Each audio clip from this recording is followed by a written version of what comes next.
ሰላም ጤና ይስጥልን ውድ የቻናላችን ተከታታዮች የፕሮግራማችን ቤተሰቦች፣ ይህ አብዲራባ ቲዩብ ነው። ፕሮግራማችን ላይክ በማድረግ እንድትጀምሩ፣ ላይክ ስታደርጉ የዚህም ፕሮግራም ተደራሽነት ከፍ ታደርጋላችሁ። ላይክ እንድታደርጉ፣ አዲስ ከሆናችሁ ደግሞ ሰብስክራይብ በማድረግ የደወል ምልክቷን በመጫን ወደዚህ ቻናል ቤተሰብ እንድትሆኑ የአክብሮት ግብዣችን ነው። እንዲሁም ይህንን ፕሮግራም ከሀገር ውጭ የምታደምጡ በሱፐር ስቲከር፣ ሱፐር ቻት፣ ሱፐር ታንክስ ድጋፍ ታደርጉ ዘንድ የአክብሮት ግብዣችንን እያቀረብን እሁድ ተጠባቂው የወቅቱ ትልቁ ጨዋታ በደረጃው ሰንጠረዥ አንደኛና ሁለተኛ ላይ የሚገኙ ፎርማቸው አስደናቂ የሆነ በዩሮፒያን ውድድር ላይ የተሳካ ቆይታ አድርገው ወደ ሊግ ፊክቸር የመጡ ሁለት የወቅቱ ጠንካራና አስደናቂ ፎርም ላይ የሚገኙ ሁለት ክለቦች ይገኛሉ። እርስ በርስ ይገናኛሉ። ቼልሲ በስታንፎርድ ብሪጅ የሊጉ መሪ አርሴናል ያስተናግዳል። የ6 ነጥብ ልዩነት በሁለቱ ክለቦች መካከል በቀጥታ የሚደረግ ጠንካራ ጨዋታ እሁድ ምሽት የሚደረግ ጨዋታ ነው። በጣም ከፍተኛ ፉክክር የሚጠበቅበት የዚህም ፊክቸር መርሃ ግብር እንግዲህ አንደኛውን ነጥብ በዚህ ፕሮግራም እናንሳና ሰፋ ያለ ፕሮግራም ደግሞ ክፍል 2 ክፍል 3 እያለን እስከ ጨዋታ 2 ድረስ ነገም ንጋት ፕሮግራም ላይ ይኖረናል። ግን ለእግር ኳሱ ቤተሰብ በዘንድሮ የውድድር ዓመት ሁሌም በመወያያ ርዕስነት እየቀረበ ምላሽ ያላገኘ አንድ ጉዳይ አለ። ማለት ተገቢውን ንጽጽር በተገቢው ሰዓትና በተገቢው ቦታ እንዴት ነው መነጻጸር ያለበት፣ የትኛው ሚና ከየትኛው ሚና ይሻላል የሚለው ከንጽጽሩ የተሻለ ግንዛቤ እንድንጨብጥ ያደርገናል። አንዱን ከፍ አንዱን ዝቅ፣ አንዱ ይበልጣል አንዱ ያንሳል ከማለት ይልቅ ለቡድናቸው በሚያደርጉት አስተዋጽኦና ሚና የትኛው ተጫዋች ከየትኛው ተጫዋች የተሻለ ነው የሚለው ነገር የበለጠ ገዢ ሀሳብ ይመስለኛል። ቼልሲ በአስደናቂ ሁኔታ ፍጹም የበላይነት ወስዶ በሜዳውና በደጋፊው ፊት ባርሳን 3-0 በማሸነፍ 6 ግብ አስቆጥሮ 3ቱ ተሽሮበት በ3ቱ ግብ ጸድቆ 3 ነጥብ ከ3 ንጹህ ግብ ጋር 3 ነጥብን ይዞ መጥቷል። የሚካኤል አርቴታ አርሴናል የወቅቱን የዩሮፒያን ቶፕ 5 ሊግ ምርጡን ክለብ ባየር ሙኒክን አንበርክኮ ኤምሬትስ ላይ ፍጹም የታክቲክ የጨዋታ ብልጫ ወስዶ በአስደናቂ ቅንጅት የተሞላ አስፈሪውና የወቅቱ ምርጡ ቡድንን ያስባለ እንቅስቃሴን ኤምሬትስ ላይ በማሳየት ደግሞ ድል በማድረግ ነው የመጡት ማክሰኞና ሮብ። ስለዚህ ሁለቱ በአንድ ሳምንት የማሸነፊያ መንገድ፣ አእምሯዊ ዝግጁነት፣ የሞራል ጥንካሬ፣ ለዚህ ጨዋታ የሚደረገው ፉክክር፣ ፍላጎት፣ ኢነርጂ፣ እያንዳንዱን ጉዳይ ካነሳን ለሁለቱም ቡድኖች የሞራል ስንቅ የሚሆን ሁለት የአምስቱ ትላልቅ ሊግ ምርጥ ክለቦችን አሸንፎ መምጣት የበለጠ የእሁዱን ጨዋታ ተጠባቂነቱን፣ አጓጊነቱን በስነልቦና ደረጃ እንኳን ለንደን ላይ ለሚኖረው ትግል የተለየ ትኩረት እንድንሰጥ ያደርገናል እና ይህን ጨዋታ የተለያየ መልክ አለው። በጣም ብዙ አይነት ታክቲካዊ መንገዶችን አውጥተን እንመለከታለን። ግን ዋነኛው ጉዳይ ምናስታውሰው አንድ ነጥብ አለ። 6ኛ ሳምንት የፕሪሚየር ሊግ ጨዋታ እንደተደረገ ገና በሊጉ የመጀመሪያ ሳምንት አካባቢ አንድ ጉዳይ በማንዴይ ናይት ፉትቦል ጋሪ ኔቭል አወያዩ የማንዴይ ናይት ፉትቦል መሪ ጂሚ ካራገር እንዲሁም የቀድሞ የሊቨርፑል የፉልሃም አማካይ የነበረው ዳኒ ማርፊ አራቱ ስቱዲዮስ በተገኙበት ለአራቱ ድንገት በማንዴይ ናይት ፉትቦል በመሀል የመጣ ሾልኮ የገባ ሀሳብ ጂሚ ካራገር አቀረበ። ይህ ሀሳብ እየተንከባለለ የመጣ ነው። እየተንከባለለ ስላችሁ ተያያዥነት አለው፣ ከዚህ በፊትም የሚነሳ ነው። ግን ዘንድሮ ጠጠርና ጠንከር ብሎ ተነሳ። ሞሲስ ካሴዶ፣ ደክላን ራይስ ወይስ ራያን ግራቨንበርግ? አሁን በወቅታዊ ብቃት ራያን ግራቨንበርግን እናውጣው። ያኔ በነበረ ውይይት ላይ ካሴዶና ራይስን ነጥሎ አወጡ። ንጽጽሩ ቀጠለ። እያንዳንዱ ተንታኝ የየራሱን አስተያየት ይሰጣል። ንጽጽሩ በመጀመሪያ ደረጃ ተገቢ ነው ወይ? እንደ ቡድናቸው ሚና ደክላን ራይስ ምን አይነት ተጫዋች ነው? ሞሲስ ካይሴዶ ምን አይነት ተጫዋች ነው? አርቴታ የሚፈልገው የራይስ ታክቲካል ዲሲፕሊን ምን አይነት ነው? ኤንዞ ማሬስካ ደግሞ ለቡድናቸው ምሰሶ የሆነው ሞሲስ ካይሴዶ ታክቲካል አፕሮች ምን አይነት ነው? ፍጹም የተለያየ ሚና ነው ያላቸው። ፖዚሽናል ንጽጽር ላይ ግን ከወሰድን ራይስ አርሴናል ቤት 20 ጨዋታ ላይ ሞላ ይችላል በ6 ቁጥር ሚና የተጫወተበት። ፉል ኦፍ ካራክተር የምንላቸው የተጫዋቾች ሚና አለ። ያ ተጫዋች በዚህ ሚና ላይ የተዋጣለት ምንም የማይወጣለት ተጫዋች ነው ይባላል። ለምሳሌ ግብ በማስቆጠር በኩል አለ፣ በዲፌንሲቭ አክሽን አለ፣ በግብ ጠባቂ አንዳንዴ ነጥለን የምንተችበትን ሂደት የምናጣበት ካራክተር አለ። በዘንድሮ ሲዝን ካይሴዶና ራይስ በዚህ ደረጃ ሄደዋል። ግን ፉል ኦፍ ካራክተርን ደግሞ እንድንመዝን ያደረገን የተለየ ቪዥን አለ። ምንድነው ያ? የተጫዋቾች ሚና ነው። ራይስ ምንም የማይወጣለት ምርጡ አማካይ ነው ካልን ምርጥ ያልንበት የአማካይ ሚናው ምንድን ነው? ካይሴዶ የተሟላ አማካይ ነው ካልን ደግሞ የተሟላ አማካይ ነው ልንል ያስባለን ሚናው ምንድን ነው የሚለውን ጉዳይ ነጣጥሎ ማየት ያስፈልጋል። ከንጽጽሩ በፊት ከድጋፍ በጸዳ የሜዳ ውስጥ እንቅስቃሴያቸው እንኳን በጣም በብዙ ርቀት የተለያየ ነው። ይህን ጉዳይ እስቲ በተወሰነ መልኩ ከወዲሁ ጨዋታ በፊት የሁለቱ ተጫዋቾች ጦርነት አሁን ቼልሲ ቢያሸንፍ ካይሴዶ ይበልጣል እንለው ወይስ አርሴናል ሲያሸንፍ ራይስ ይበልጣል እንለው? አቻ ቢወጡ እኩል ናቸው ማለት ነው? እነዚህ ጉዳዮች ለንጽጽር ሊቀርቡ የሚገቡትን ክራይቴሪያዎችን እናነሳለን። የነዚህ ተጫዋቾች ቀጥተኛ ሚናና አስተዋጽኦ በቡድን ውጤት ላይ ምን ያክል ማርሽ ቀያሪ ናቸው የሚለው ጉዳይ ግን በበለጠ መወያያ አርዕስት ሊሆን ይገባል። በዚህ ሀሳብ ተስማምተን እንግዲህ ውይይታችንን እንጀምራለን። ለውዱ ጨዋታ ለመጀመሪያ ክፍል መንደርደሪያ ሀሳብ የሆነን ዘንድ የሁለቱን የአማካዮችን ንጽጽር ከንጽጽሩ ይልቅ ሚናዊ ተግባራቸውን ታክቲካሊ ጠለቅ ብለን እንዴት ካይሴዶ እንዴት ራይስ በአርሴናል ቤት ተጽዕኗቸው አንጻራዊ ነው ወይስ በቀጥታ የነዚህ ተጫዋቾች መኖር በቡድን እንቅስቃሴ ላይ ምሰሶ ናቸው? ያለ ሁለቱ ክለቦች ባዶ ናቸው ወይ? ከ2-3 ቀን በፊት ከአንድ በጣም ትልቅ ኤክስፒሪየንሱ ቀላል ያልሆነ ከ30 ዓመት በላይ በእግር ኳሱ የቆየ ትልቅ ጋዜጠኛ ወዳጃችን፣ ቤተሰባችን፣ በጣም ቅርበት ያለ ትልቅ የእግር ኳስ ተንታኝን በውስጥ መስመር ስናወራ ነበር። አርሴናል በዘንድሮ ሲዝን በግሌ ከምሰጋቸው ጉዳዮች መካከል ደክላን ራይስ የጎደለ ቀን በጣም ነው የቡድኑን ይሄን የማሸነፊያ መንገድ እንዳያጣ የምሰጋው። በተመሳሳይም ቼልሲ ይላል። ይሄ በጣም ትልቅ ባለሙያ ነው። በመላው ኢትዮጵያ የሚታወቅ በጣም ትልቅ ባለሙያ ነው እና ቤተሰብም ቅርበትም ስላለ ዝምድናም ስላለን ነው በቅርበት ስንወያይ ይሄን ጉዳይ በውስጥ መስመር ያነሳልኝና ስለ ሁለቱ ተጫዋቾች እስቲ አንዳንድ ጉዳይ እናንሳ። ለምሳሌ ሞሲስ ካይሴዶን የምናውቀው በምንድን ነው? ይቅርታ፣ በቼልሲ ቤት። ራይስንስ በአርሴናል ቤት እንዴት ነው የምናውቃቸው እነዚህ ሁለት ተጫዋቾች? እስቲ ባለሜዳው ቼልሲንና አንዳንድ የካይሴዶ ጉዳዮችን እናንሳ። ሞሲስ ካይሴዶ ዲፌንሲቭ ፓወር ያለው የማይደክም የማያቋርጥ ቀጣይነት ያለውን ዲፌንሲቭ አክሽን በደንብ መደጋገም የሚችል እይታው አስገራሚ፣ አንድ ቡድን የተከላካይ ክፍሉን በበቂ ሁኔታ መሸፈን ሲፈልግ ያ ፒቮት ፖዚሽን ላይ ጊዜና ሰዓቱን የጠበቀ ውሳኔና ተገቢ የሆነ እንቅስቃሴና ይሄ ዲሴሲቭ አክሽን በሚሉት የፈረንጆቹ ትንተና ላይ ቦታና ሰዓቱን የጠበቀ አስደናቂ አክሽኖችን መውሰድ የሚችል የቦታው ተፈጥሯዊ የ6 ቁጥር ባህሪ የሚያስፈልጋቸውን ትላልቅ የሜዳ ውስጥ ክራይቴሪያ የተላበሰ ተጫዋች ነው።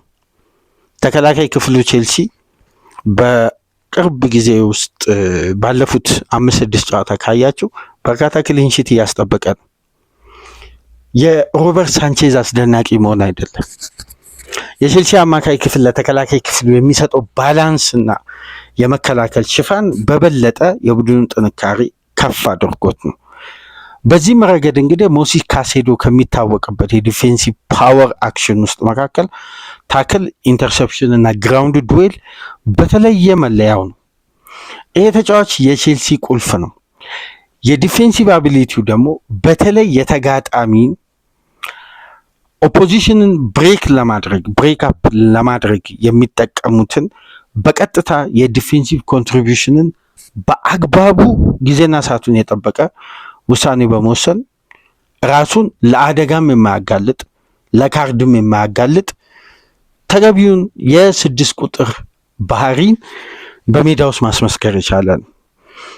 ይሄን ደግሞ አንዳንድ አሰልጣኞች በሚሰጧቸው ሚና ይሄ ከካሜራ ጀርባ የሚባሉ አሉ፣ ታክቲካል ዲሲፕሊን እንደሚባሉ አሉ። ሚናቸው ለእግር ኳሱ ቤተሰብ የሚታይ ሳይሆን ክለቡ ባለው ካፓሲቲ ውስጥ የተለየ እንቅስቃሴ እይታ ውስጥ የሚገባ ሳይሆን የቡድን እንቅስቃሴ ውስጥ ግን የላቀውን ድርሻ በመያዝ የሚደበቁ ተጫዋቾች አሉ፣ የታክቲክ ተጫዋቾች። በሶስቱም ባህሪ ካሴዶ ያሟላ ነው በ6 ቁጥር። በበለጠ ደግሞ እይታ ውስጥ የሚገባ የዱዌል ስኪሉን እና ኢንተርሴፕሽኑን ደግሞ ዋና መገለጫ ሆኖ አንድ ዲፌንሲቭ ሚድፊልደር በዘመናዊ እግር ኳስ ውስጥ የሚያስፈልጋቸውን እያንዳንዱን ክራይቴሪያ ሞሲስ ካሴዶ አሟልቷል፣ ዲፌንሲቭ አክሽን ላይ ማለት ነው። ይሄ በ6 ቁጥር ቦታ በወቅቱ ተመራጭ ያደርገዋል። የዚህን ደግሞ ተመራጭነት ከሚያሳዩ ጉዳዮች መካከል ቁጥሮችን ወደ በኋላ የምናነሳ ይሆናል።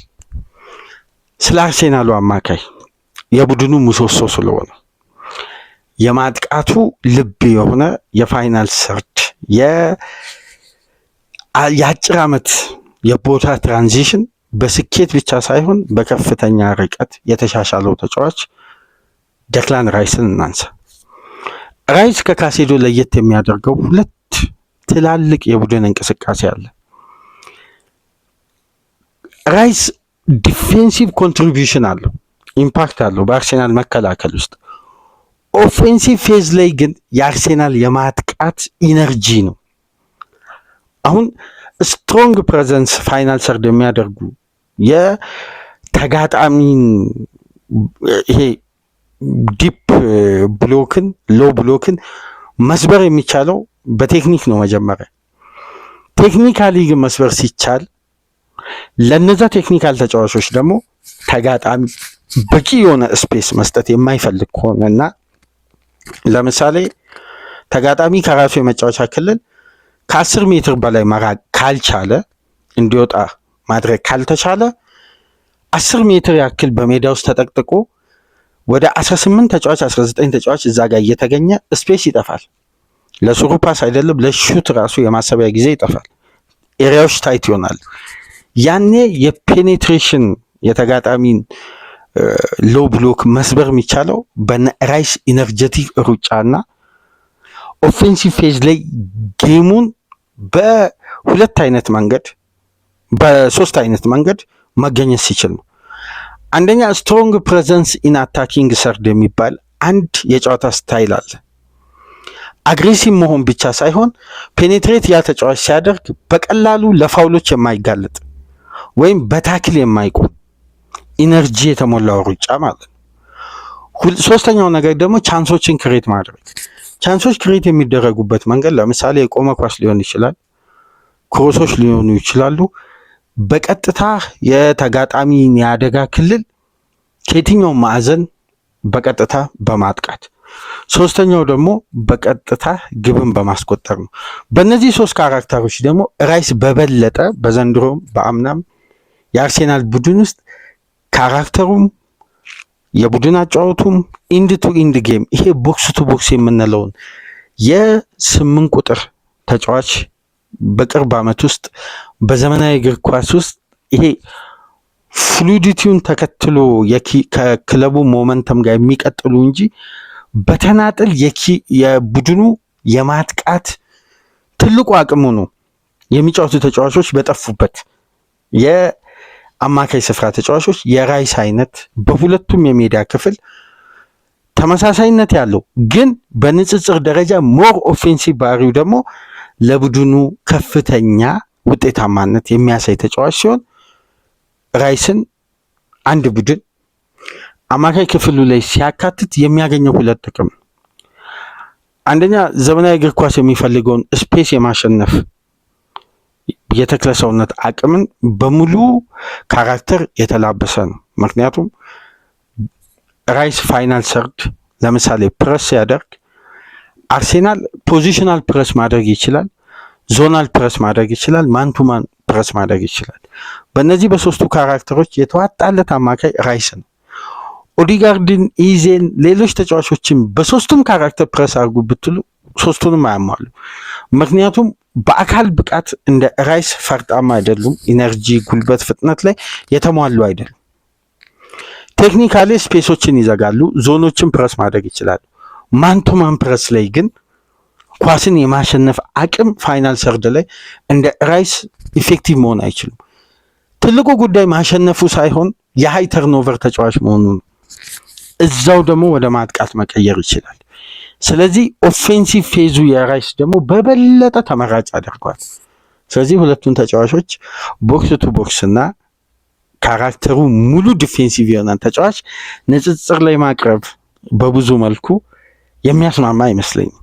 የወጣባቸው ገንዘብ ራይስ ደግሞ በተፈጥሯዊ ፖዚሽን ላይ ያደገበትን አንዳንድ ሁኔታዎችን በመመልከት ወደዛ ወደ 6 ቁጥር ባህሪ በዌስትሃም ስለምናቅ ያን ባህሪ ደግሞ በበለጠ አርሴናል ቤት ሚካኤል አርቴታ ከፍ ባለ ደረጃ መጠቀሙ የተወሰነ ይቅርታ አንድ ስቴፕ ደግሞ ያን የዲፌንሲቭ ካራክተርን በኦፌንሲቭ ፌዝ እንዲጠቀም ማድረጉ ደግሞ ተጫዋቹን አንድ ስቴፕ ወደፊት እንዲጫወት አድርጎታል። ስለዚህ ዲፕ ላይን ፕሌይሜከር ከሆነ ተጫዋች እና ኦፌንሲቭ ማይንዱ ደግሞ በጣም ከፍ ካለ ተጫዋች መካከል ስላለው ንጽጽር ከማንሳት ይልቅ ሁለቱ የክለባቸውን የማጥቃትና የመከላከል አቅምን እንዴት በሚዛን ደረጃ እየጠበቁ እንደሆነ የተሻለ ማንሳት። ግን አንዳንድ ጉዳዮች አሁን ለንጽጽር ይቅረቡ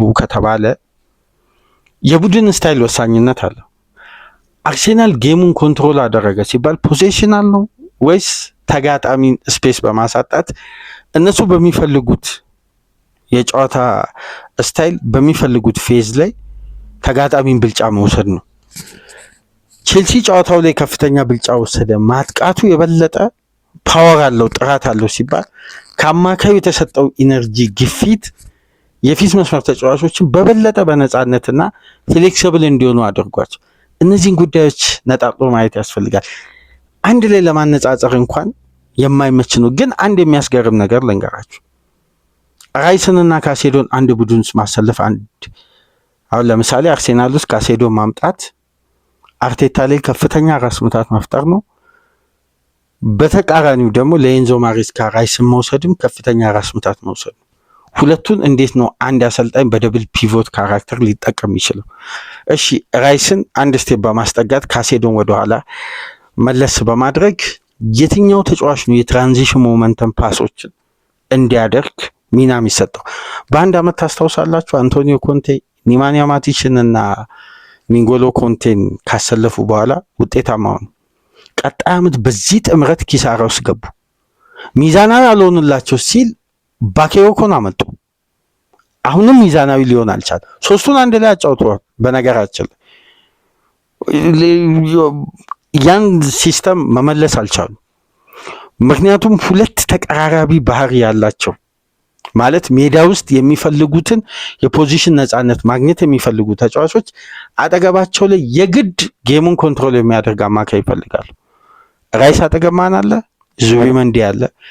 ካሴዶ ሁለቱንም ሚና ቢወጣም ግን ሞር የኤንዞ ፈርናንዴስ ፓስ አለ። ካልሆነ በትልቅ ጌም ደግሞ ሪስ ጀምስ አለ።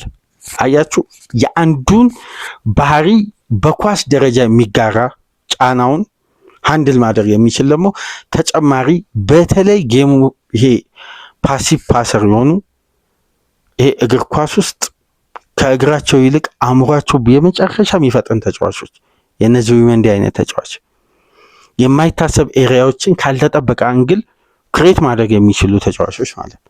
ይሄ የቡድን ሚዛንን እንዳይዛነፍ ዲፌንሲቭ ምርጥ ሆኖ ኦፌንሲቭ ደካማ እንዳይሆን፣ ዲፌንሲቭ ደካማ ሆኖ ኦፌንሲቭ ምርጥ እንዳይሆን ሚዛን እንዳይናጋ የሚያደርጉ ተጫዋቾች አሉ።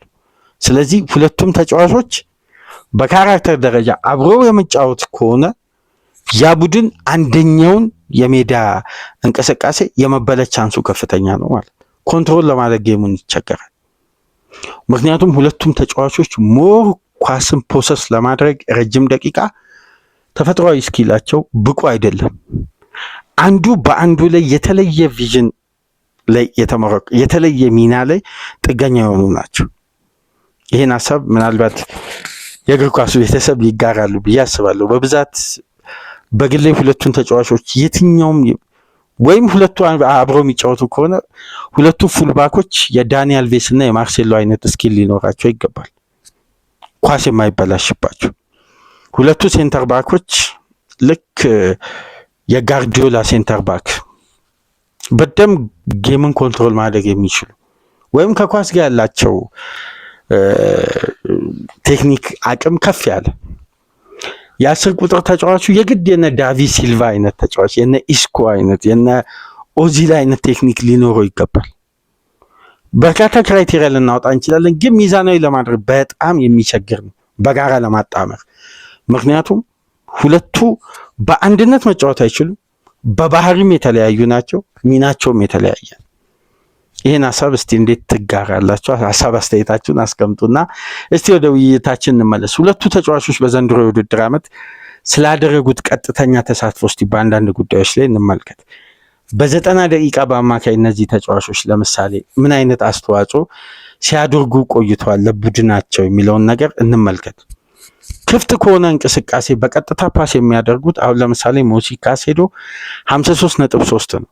ዴክላን ራይስ 56.1 ነው። ይሄ የሚያሳየን ምንድን ነው? ክፍት ከሆነ እንቅስቃሴ ራይስ የበለጠ ወደፊት ስለሚሄድ ይህን ፓስ ሲኩዌንስ ማሟላት ይችላል። ይህን በደንብ አሁን ሁለቱ ለንጽጽር እንደማይቀርቡ አንዱ ኦፌንሲቭ ባህሪው በጣም ምርጥና ሻርፕ የሆነ አንዱ ደግሞ ዲፌንሲቭ ባህሪው የበለጠ ኦርጋናይዝድ የሆነና የቦታው ትክክለኛ ተጫዋች ወቅቱ እንደሆነ ደግሞ የምናይበት ነው። ስለዚህ ንጽጽር መቅረብ የለበትም የሚለው ሀሳብ ሊያስማማን ይገባል ነው። በባህሪ 2-6 ቁጥር ሊሆኑ አይችሉም። ቻንስ ክሬት በማድረግ ራይስ በየጨዋታው በእያንዳንዱ ጨዋታ 1.9 ቻንሶችን ክሬት ያደርጋል። ሞሲ ካሴዶ 0.6። የቱ ነው ታዲያ ለፋይናል ሰርድ ሞር የበለጠ? ዴክላን ራይስ ነው ማለት ነው። ፓስ አኩሬሲያቸውን ደግሞ ስንመለከት ራይስ 90.11 ነው። ሞሲ ካሴዶ 90.97 ነው። የሞሲ ካሴዶ ፓስ አኩሬሲ ከፍ ይላል። ይሄ ለምን ሆነ? ሞሲ ካሴዶ አብዛኛውን ቢልድ አፕ ላይ ስለሚሳተፍ፣ ስለዚህ ፓስ አኩሬሲው ባክዋርድም ፎርዋርድም ፓስ ሊሆን ይችላል፣ ስኬታማ ነው ማለት። ራይስ ግን የበለጠ ወደፊት ስለሆነ ፓሶቹ ፓስ አኩሬሲ ላይ ከሞሲ ካሴዶ ቢያንስ አይገርምም። ለምን? በ16 ፓስ የሚያጠቃ ቡድን ሊሆን ይችላል፣ በ9 ፓስ የሚያጠቃ ቡድን ሊሆን ይችላል። ከነዚህ ውስጥ ደግሞ 1-2 ፓሱ ነው የራይስ ወደፊት ተሳትፎ የሚሆነው። ስለዚህ ሞር ኮምፕሊት ፓስ ለማድረግ ሞሲስ ካሴዶ ክፍት ከሆነ እንቅስቃሴ ይልቅ የቡድኑ ቢልዳፕ ላይ የሚሳተፋቸው የኳስ ብዛት ከፍ ይላሉ ማለት ነው። በስኬት ደረጃ ረጃጅም ፓሶችን በማድረግ ራይስ ሞር ኦፌንሲቭ ማይንድ ስለሆነ 2.7 ሎንግ ፓስ ያደርጋል በየጨዋታው። ሞሲስ ካሴዶ ደግሞ 1.8። ልዩነቱን ተመልከቱ። ምክንያቱም ቢልድ አፕ ለቼልሲ በደንብ የምታውቁት የቼልሲ አጀማመር አለ። ኢንቨርትድ ፉልባክ ሲስተም ስላለ ሴትልድ የሆነ ቢልድ አፕ ነው የሚፈልገው፣ በጣም የሰከነ የተረጋጋ እና ይሄ ላይን ብሬኪንግ ፓስ እና በተለይ ሃይ ተርኖቨር እና ይሄ መሀል ለመሀል የሚደረግ የማጥቃት እንቅስቃሴ ቼልሲ በጣም የሚፈልገው የጨዋታ ሲስተም ከዊንግ አታክ ይልቅ። ምክንያቱም ሶስተኛው የጨዋታ የሜዳ ፌዝ የተጋጣሚ ከገባ በኋላ ነው ቼልሲ ኳሶችን ወደ ሁለቱ ዊንግ ማውጣት የሚፈልገው እንጂ አማካዩን ዶሚኔት ማድረግ የሚፈልግ የጨዋታ ቢልዳፕ ነው የቼልሲ ያጫወቱ። ለዛ ነው አማካዮች ሁሌ ከኤሪያ ውጪ የተመለሱ ኳሶችን የማግባት እድል በቼልሲ ቤት ሞር ከየትኛውም ቡድን በላይ የምንመለከተው። የሎንግ ፓስ አኪሬሲ የሁለቱም እኩል ነው በየጨዋታው 53.75 በሚያደርጉት የፓስ ቁጥር ሳይሆን ያደረጉት የፓስ ቁጥር የመሳካቱ እድል ኮምፕሊት የማድረግ እድሉ ነው። ስሩ ፓስ በማድረግ ሁለቱም እኩል ናቸው 0.4 ምክንያቱም ምን መሰላቸው የስሩ ቦል የሁለቱም እኩል የሆነበት ራይስ ፋይናል ሰርድ ከገባ በኋላ አብዛኛውን ጊዜ በደንብ የተመለከተ የእግር ኳስ ቤተሰብ ሁለቱም ዊንግ በተደላደለ ሁኔታ ያደራጃል እንጂ ለዮከሬስ የመሰንጠቅ ባህሪ የለው። ምክንያቱም ተጋጣሚ ከተከላካይ ጀርባ ዮከሬስ ሜዳ ውስጥ ካለ የሚተው ስፔስ የለም። ነገር ግን ራይስ ስሩ ቦል ለምሳሌ የሚያደርግባቸውን ጨዋታዎች በደንብ ከተመለከታችሁ ማርቲኔሊ ያለበትና አርሴናል በ9 ቁጥር የሚጫወትበት ጨዋታ ላይ ነው። ያ ተጋጣሚ የ9 ቁጥር ተጫዋች ስለሌለ ወደ ሃይላይን ስትራክቸር የመምጣቱ እድል ሰፊ ስለሆነ ከተከላካይ ጀርባ ማርቲኔሊ ሲሮጥ ራይስ የስሩ ቦል የማድረግ እድሉ ይኖረዋል ማለት ነው። ሶስተኛ የሜዳ ክፍል ላይ ኦፖዚሽን ሀፍ ላይ ፓሶችን በተሳካ ሁኔታ የማጠናቀቅ ቁጥርን ስንመለከት ደግሞ ራይስ ምን ያክል ኦፌንሲቭ ካራክተሩ ከሞሲስ ካሴዶ እንደሚሻል እንመለከታለን።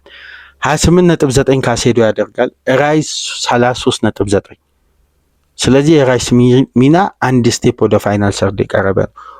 ፎርዋርድ ፓስ በማድረግስ እሺ ወደፊት የሚደረግ የሽግግር ኳስ ይሄ አሁን ደግሞ እንዴት የ6 ቁጥር ተጫዋቾች የቡድን ቢልዳፕ ላይ ስላላቸው ጠንካራ ሚና እንመለከታለን። ሞሲ ካሴዶ 18.4 ፎርዋርድ ፓስ ያደርጋል በየጨዋታው፣ ራይስ ግን 14.3 ነው።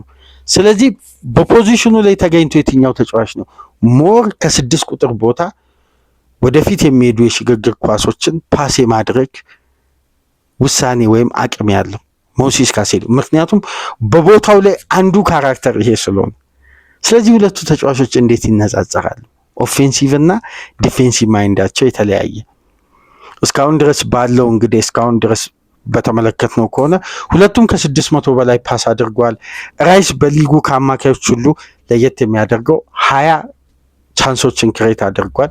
ይሄ ደግሞ በዚህ በዘንድሮ ሲዝን ትልቁ ቁጥር ነው። ፋይናል ሰርድ 371 የተሳኩ ፓሶችን ሲያደርግ 167 ፎርዋርድ ፓስ አድርጓል። ነገር ግን ሞሲስ ካሴዶ 178 ፎርዋርድ ፓስ ሲያደርግ 303 ኦፖዚሽን ሃፍ ላይ ፓስ አድርጓል። ይሄ በቂ መመዘኛ ይሆናል ከኳስ ጋር ለሚኖራቸው ንጽጽር። እስቲ ደግሞ አሁን የራይስ አብዛኛው ቁጥር የሚበልጥበትን ስለ ኦፌንሲቭ አክሽን አነሳ፣ ስለ ዲፌንሲቭ አክሽን እናንሳ። ታክሎችን በ90 ደቂቃ በመፈጸም በአማካይ ሞሲስ ካሴዶ 3.3 የተሳካ ፓስ ያደርጋል። በሊጉ እስካሁን ድረስ ባለው 40 ታክሎችን በተሳካ ሁኔታ በማድረግና ከዛ በላይ ብቸኛ ተጫዋች ነው። ራይስ ግን 22 ታክሎችን ብቻ ነው መፈጸም የቻለው። ሞሲስ ካሴዶ ኤሪያል ዱዌሎችን በማሸነፍ ለምሳሌ ኤሪያል ዱዌሎች በአብዛኛው በኦፖዚሽን ሃፍ ነው ወይስ በራስ የመጫወቻ ክልል በዲፌንሲቭ አክሽን ነው የሚለውን እስቲ ለያይተን እንመልከት። በኦፖዚሽን ሃፍ ከሆነ ደክላን ራይስ 18 ኤሪያል ዱዌሎችን በማሸነፍ አንደኛ ነው። በራስ ደግሞ የመጫወቻ ክልል ደግሞ ከሆነ ኤሪያል ዱዌሎችን በማሸነፍ ሞሲ ካሴዶ 28 አሸንፏል። ስለዚህ ሞር አግሬሲቭ ሆኖ ፋይናል ሰርድ ፕረስ እያደረገ ኳሶችን ለመንጠቅ ለማሸነፍ የሚረዳው የራይስ ሲስተም ነው። ሞር ደግሞ የሚመጡ ጥቃቶችን ደግሞ ለመመከት የሚያስፈልገው አክሽን የማን ነው? የሞሲስ ካሴዶ ነው። ስለዚህ የሁለቱ ተጫዋቾች በስኬት ደረጃ እንኳን ኤሪያል ዱዌሎችን በሁለቱም የሜዳ ክፍል ካየን ካሴዶ በራሱ የሜዳ ክፍል 92.5 ነው። ራይስ ደግሞ በኦፖዚሽን ሃፍ 78.6 ነው። ስለዚህ ሁለቱም ይለያያሉ። ግራውንድ ዱዌሎችን በማሸነፍ ደግሞ እንደ ሞሲስ ካሴዶ በሊጉ የተዋጣለት ተጫዋች የለም። 62 ግራውንድ ዱዌሎችን አሸንፏል። ራይስ ደግሞ 29 ግራውንድ ዱዌሎችን አሸንፏል። ስለዚህ እንዴት ለንጽጽር ሊቀርብ? ዲፌንሲቭ ካራክተር ላይ አንዳንድ ቁጥሮችን ተመልክቼ በሁሉም ቁጥር የሚያስማሙ ነጥቦችን አንስቻለሁ። ምናልባት የእግር ኳሱ ቤተሰብ ይስማማል ብዬ አስባለሁ። ግን አንድ እኔ በግሌ ደግሞ ጥያቄ የፈጠረ በመሀል እንግዲህ የቴክኒክ ብልሽት አጋጥሞን ነው። ይቅርታ እንጠይቃለን። ድምጻችን ከተቆራረጠ ይቅርታ እንጠይቃለን። አንድ ቁጥር በዲፌንሲቭ አክሽን በኩል ተመልክቼ ግን ቁጥሩ የሚያሳየን ምን አይነት የዲፌንሲቭ አክሽን ነው በጣም ግራ ጋብቶኝ ነበር። በሊጉ በዘንድሮ ሲዝን ሁለቱ ተጫዋቾች በዲፌንስ ካራክተር በኩል ክሊራንስ ከራሳቸው የመጫወቻ ክልል ክሊራንስ ላይ የተሳተፉበት ቁጥር የተለያየ ነው። ስለዚህ እዚህ ጋር ሞሲስ ካሴዶ ኳሶችን ክሊር በማድረግ አይሳተፍም ነው ወይስ ደካማ ነው ወይስ ራይስ የተሻለ ነው የሚለውን ጉዳይ ስንመለከት አርሴናል ሴት ፒስ ለማስቆጠር የራይስን ዴድ ቦሎች ይፈልጋል፣ ክሮሶችን ይፈልጋል። ነገር ግን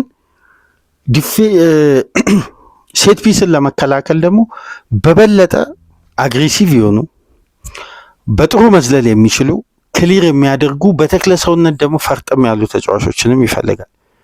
ስለዚህ ሞር ከራስ የመጫወቻ ክልል ኳሶችን ክሊር ያደረጉበትን ሂደት ስታት ሰርች ሳደርግ ራይስ በርካታ አርሴናል ላይ የተደረጉ የሴት ፒስ ሙከራዎችን ከጋብርኤል ማጋሌሽ እና ከሪካርዶ ካሊፊዮሪ በመቀጠል ክሊር በማድረግ ሶስተኛ ደረጃ ላይ ነው የተገኘው። ስለዚህ ራይስ 31 ኳሶችን ክሊር አድርጓል፣ ሞሲ ካሴዶ 21 ኳሶችን ክሊር አድርጓል የሚለው ጉዳይ ከዚህ ጋር ተያያዥ ነው ብዬ በራሴ ድምዳሜ ላይ ሰጠው። ምናልባት እናንተ የተለየ ደግሞ ስለ ክሊራንስ ዲፌንሲቭ አክሽን ላይ የተለየ የተመለከታችሁት አክሽን ካለ በኮሜንት መስጫ ላይ አስቀምጡልን። በበለጠ አሁን የሚያረጋግጥልንን አንድ ትልቅ የዲፌንሲቭ አክሽንና ራይስ የማያደርገው ወይም የማያደርገው ሳይሆን በጨዋታ ላይ የበለጠ የማይሳተፍበት የዲፌንሲቭ ካራክተርና የሞሲስ ካሴዶን ዲፌንሲቭ ሚድፊልደር የሚለውን ካሟላቸው ትላልቅ ተግባሮች መካከል ሁለት ስታቶችን ላንሳላችሁ። ኢንተርሰፕሽን ሞሲስ ካሴዶ 29 ኢንተርሰፕሽንን በማሳካት በሊጉ ብቸኛ ተጫዋች ሲሆን ራይስ 9 ነው። በዚህ ስታት ራይስ የተቀመጠው 31ኛ ደረጃ ነው። ካሴዶ አንደኛ ላይ። በሁለቱ ተጫዋቾች መካከል 30 ተጫዋች አለ በዚህ ካራክተር። ስለዚህ አርቴታ የበለጠ ወደኋላ ተመልሶ እንዲከላከል የሚያደርገው ዞኑን ነው እንጂ ማንቱማን ፕሬሲንግ ላይ አይደለም ማለት ነው። ስለዚህ ይሄ ሚና ደግሞ የራይስን ወደ ፋይናል ሰርድ ሞር አግሬሲቭ እና ኦፌንሲቭ ማይንዱ ከሞሲስ ካሴዶ የተሻለ እንደሆነና ሞር ከዲፌንሲቭ ይልቅ ኦፌንሲቭ ባላንስ ያደርጋል። ሹቶችን ብሎክ በማድረግ በዘንድሮ ሲዝን 14 ብሎኮችን ካሴዶ ሲፈጽም ራይስ 4 ብሎክ ነው የፈጸመው። ስለዚህ እዛ ፖዚሽን ላይ ተገኝቶ በተገቢው ሰዓት ተገቢው ሚና የመወጣት አቅምን ያሟላው ተጫዋች የትኛው ነው የሚለውን እስቲ እንትኑን ለእናንተ ልተው ውሳኔውን። በጨዋታ ከ1.2 በላይ ሙከራ ሞሲስ ካሴዶ ሲያደርግ ራይስ ደግሞ በጨዋታ ከ1.9 በላይ ሙከራ ያደርጋል። ሹት አኩሬሲያቸው የሞሲስ ካሴዶ 100% ይሄ ሹቲንግ አኩሬሲው ይሄ ብሎኩንም ጨምሮ ብሎክ የተደረገው በነገራችን ላይ ሹቲንግ አኩሬሲ ላይ አድማጮች ብሎክ እንደሚገባ ታውቃላችሁ። ብሎክ የሚገባበት ዋነኛ ምክንያት ምን መሰለኝ? የሹቱን አንግል ተጫዋቹ ታርጌት ያደረገበት የግቡን አንግል ያገኛል የሚለው ይሰላል በዳይሬክሽን እና አንግሉን አግኝቶ ኳሱ ብሎክ ከተደረገም ይካተታል። 100% ብሎክ ከተደረጉ እንቅስቃሴዎች ጋር የካሴዶ ሹት አኪሬሲ ውጤታማ ነው። የራይስ ግን ግማሽ በመቶ ነው። ስለዚህ አንዳንድ ኦፌንሲቭ ካራክተሮች ላይ ካሴዶ አልፎ አልፎ ቢያደርገውም ግን የተዋጣለት ነው። ነገር ግን ኢላማውን የጠበቀ ሙከራ በጨዋታ በማድረግ ራይስ ከሚሞክራቸው ሙከራዎች ውስጥ አንዱ ኢላማውን ይጠብቃል። ካሴዶ 0.4 ነው። ግብ በማስቆጠር በኩል እንግዲህ ዘንድሮ ሊጉ ላይ በተሻለ ሞሲስ ካሴዶ ግቦችን ያስቆጥራል። 0.3 በየጨዋታው ግብ ያስቆጥራል። ራይስ 0.2። ሾት ኮንቨርዥን ሬታቸው ያው አጥቂ ባህሪ አጥቂ ስላልሆኑ የግድ ሾት ኮንቨርዥን ሬቱ ለትልቅ ንጽጽር መቅረብ የለበትም። ነገር ግን ማነጻጸር ካለብን ደግሞ ሾት ኮንቨርዥን ሬቱ የሙከራን የመቀየር አቅሙ ሲለካ 75% የሞሲስ ካይሴዶ በጣም በላቀ ደረጃ ይቀመጣል። የራይስ 20% ነው ሾት ኮንቨርዥን ሬቱ ከሚያደርጓቸው ሙከራዎች ውስጥ ወደ ግብ በመቀየር።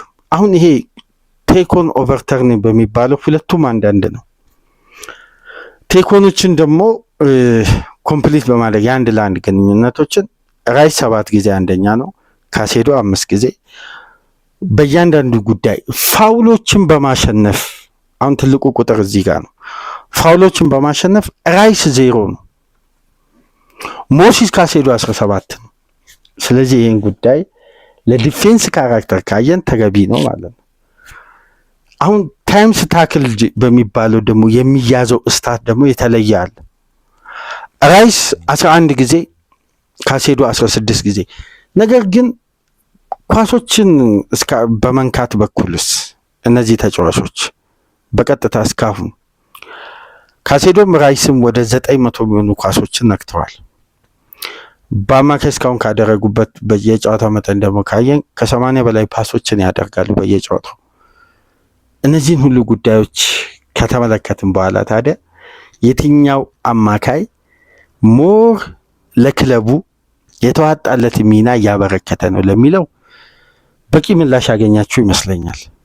ራይስ በአርሴናል የማጥቃት እንቅስቃሴ ውስጥ ምንም አይነት ለድርድር የማይቀርብ አስደናቂ ኦፌንሲቭ አክሽኑ እንደሚወጣ፣ ሞሲስ ካይሴዶ የቡድኑ ምሰሶ የቡድኑ ልብ እንደሆነ ከበቂ በላይ ማስረጃ ይመስለኛል።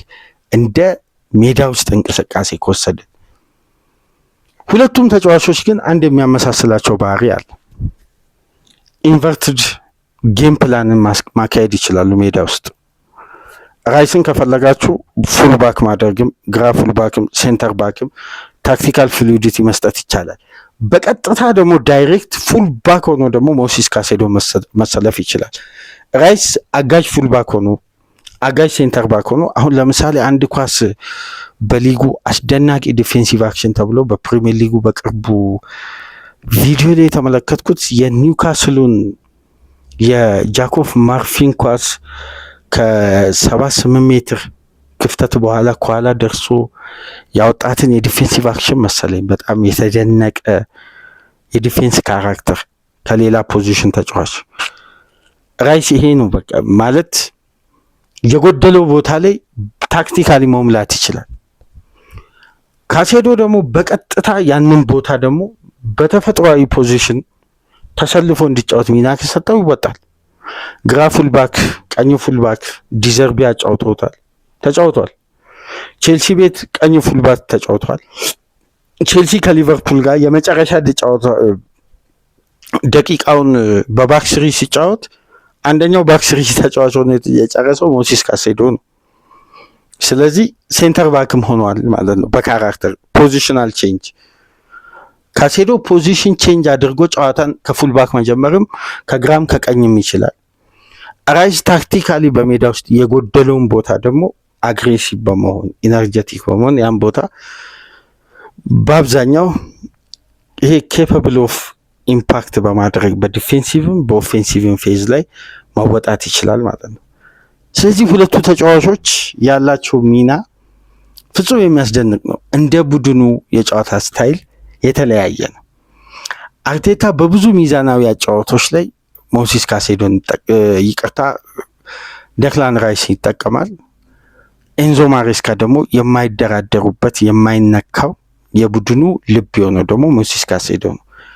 ስለዚህ ስለ ሁለቱ ስለሚሰጡት አገልግሎት እያደነቅን ንጽጽሩ ወደ ኋላ ትተን በአመቱ መጨረሻ በእነዚህ ተጫዋቾች አጋዥነት የትኛው ቡድን ውጤታማ ይሆናል የሚለውን ብንመለከት የተሻለ ይመስለኛል። ለማንኛውም በእኔ በኩል ያለው መረጃም ስለ ሁለቱ ከንጽጽር ይልቅ የቡድን አስተዋጽኦአቸውን የጋራ ቁጥሮችን ስናነጻጽር ሁለቱ ሚናቸው የተለያየ መሆኑን የምንመለከትበትን ፕሮግራም ከእሁዱ ጨዋታ ቀደም ብለን እንደ ቅድመ ጨዋታ ግምገማ የመጀመሪያ ክፍል ካሴዶና ራይስን ተመለከትን። ሁለተኛ ክፍል የሚያተኩረው እንግዲህ አዳዲስ ፈራሚዎች በሁለቱ ክለቦች በኩል ስለፈጠሩ ተጽዕኖና ሚና በአጭር ጊዜ ውስጥ አዳፕት የማድረግ ጥንካሬን እንዴት ሊያመጡ ቻሉ?